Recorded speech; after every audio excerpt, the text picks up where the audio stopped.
Hello, welcome back to Math Time with Professor Prime, and I am your host as always, Professor Prime. And today we're going to talk about math in Final Fantasy VII Remake.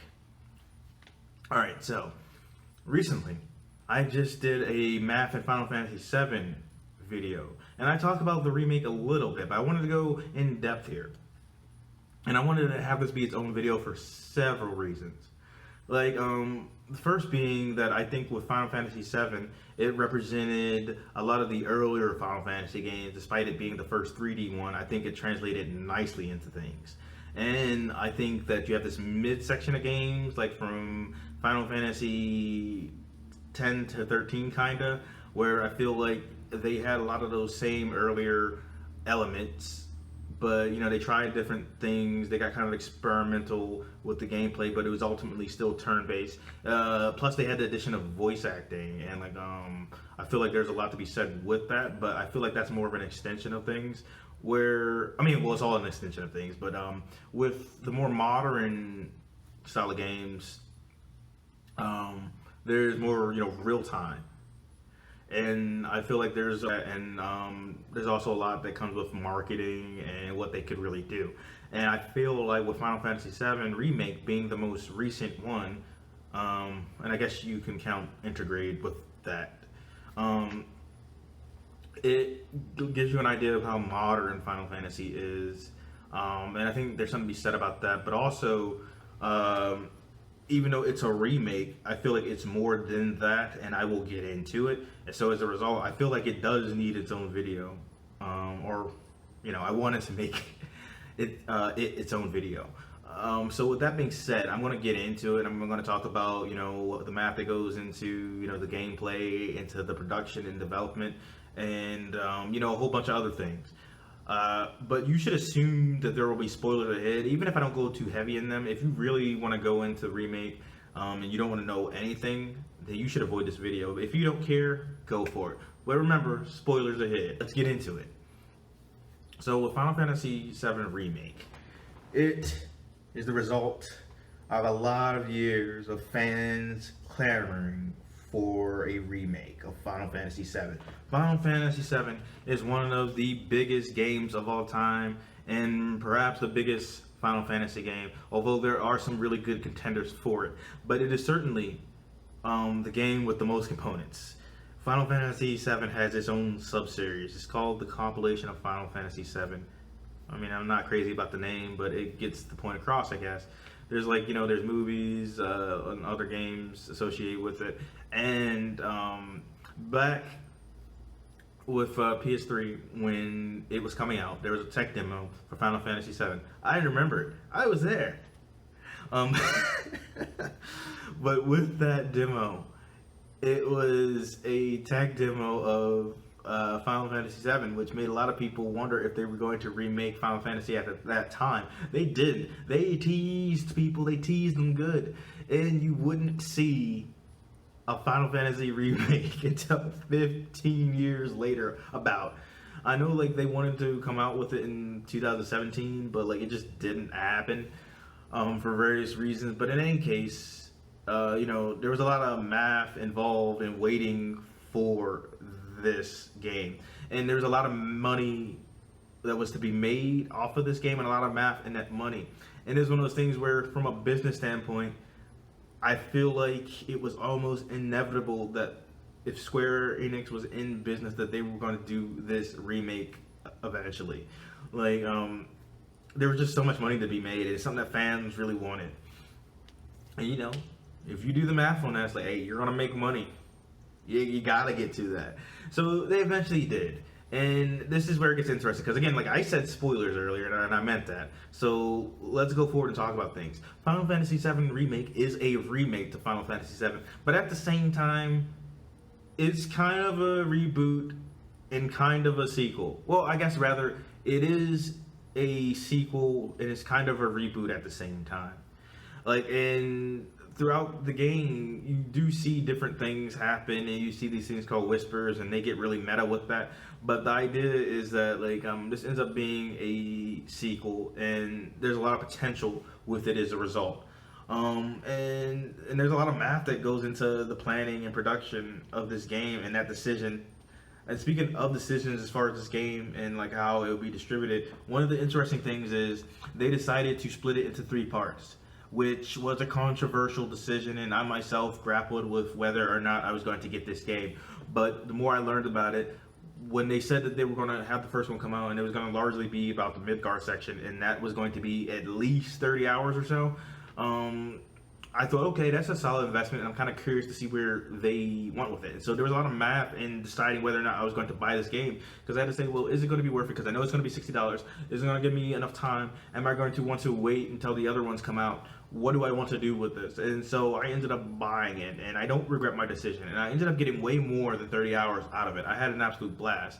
So what's interesting about it is, though, it covers about the first 20 to 30% of Final Fantasy VII with the Midgard section, and it leaves the door wide open in a big major way at the end of the game. And so it's like, well, that's interesting. So how many other parts are there going to be? Like, I for some reason estimated 3, but there's no guarantee that that will happen, and it's taken a while for them to say anything about the second one. And while that's annoying, I'm kind of curious to see where it goes, because here's the thing, right? Like, Final Fantasy VII, there was a lot of energy and effort that went into making that first one, right? There's a lot of math in the logistics, a lot of math in the planning, in the production, in the visuals, and all that, in the music, and the sound effects. And here, with Final Fantasy VII Remake, they divided things into parts. And at this point, Square Enix is a bigger company. Yeah, they have more resources, but they have a lot of other games that they're making too. And so there's a lot of math thing going in determining like how this game is going to come out. A lot of math in the logistics, a lot of math, and all the components that I mentioned for Final Fantasy VII in the first place. But now you have voice acting, and there's a lot of math in the marketing as well. And for the gameplay, there's a lot of math that goes into that. It has at its core the same gameplay mechanics is Final Fantasy VII, but there's a twist. It's a more modern Final Fantasy VII. It's a more modern Final Fantasy game. So as a result, it has real-time battling. But here's like where things get interesting. One, they allow you to go with a more classical route if you want to. Though I enjoyed the real-time, so I never really got to that because I already had that classic experience by playing Final Fantasy VII.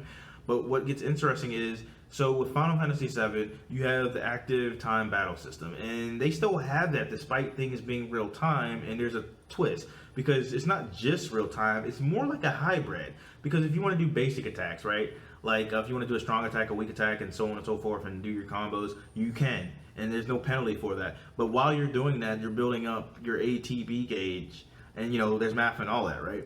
And with this gauge, you're able to do more magic, and you're able to do specialty moves and all that. And a lot of the other systems from Final Fantasy VII Return, like you have your materia, you have everything that goes into like building up your stats, and you have limit breaks, you have math and all of that as well, right?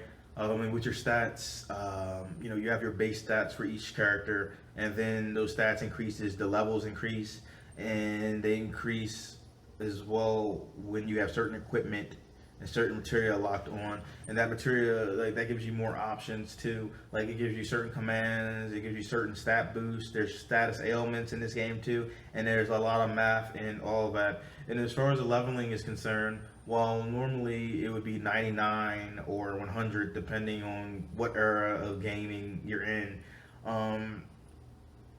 the level cap for the remake is 50, and it makes a certain amount of sense. Just because, right, like here they're only about a third of the story in, so there's something to be said about that. But it makes me wonder about the future, because at the end of remake, these characters are all phenomenally powerful already. So it makes me wonder how crazy things are going to get, and if they'll allow you to carry over some things.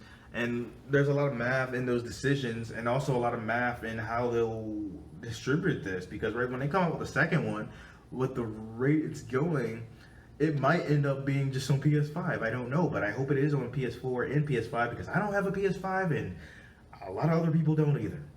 But it's like, how will they do that? And if they do it like on PS4, will they be able to like read your file? And that's the thing that certain games have like done, right? Because like with Mass Effect, for instance, it could read previous save files, and then that affected how the game would turn out. So here, do they read your will they read your files and then determine where your character is at the beginning of the game? And if you don't have a file, or if you're just playing on PS5, if it comes out on just PS5, will they do a thing where they'll have you be at a certain level and then they'll have you build certain stats based off of that? Or will they start you off from scratch? I gotta say, if they start you off from scratch, it's kind of crap, because you find so much in the first remake. It would suck to see all that go to waste. So I hope that they develop a system that allows you to kind of start from the beginning, but not all the way at the beginning.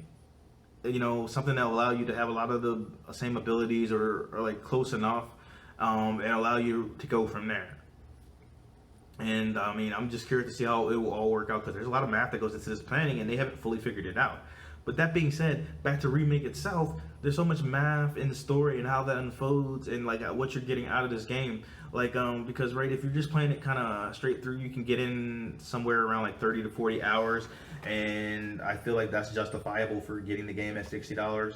And there's a lot to do, and there's a lot of math that I think comes into play in terms of giving out bits of the story, and also character development.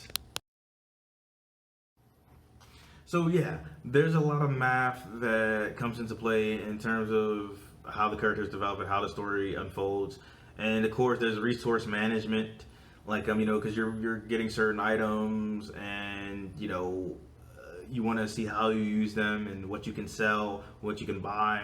And there's like a lot of like mini games involved as well, and you want to determine like if they're worth your time. I mean, sometimes they'll give you different items, things along those lines.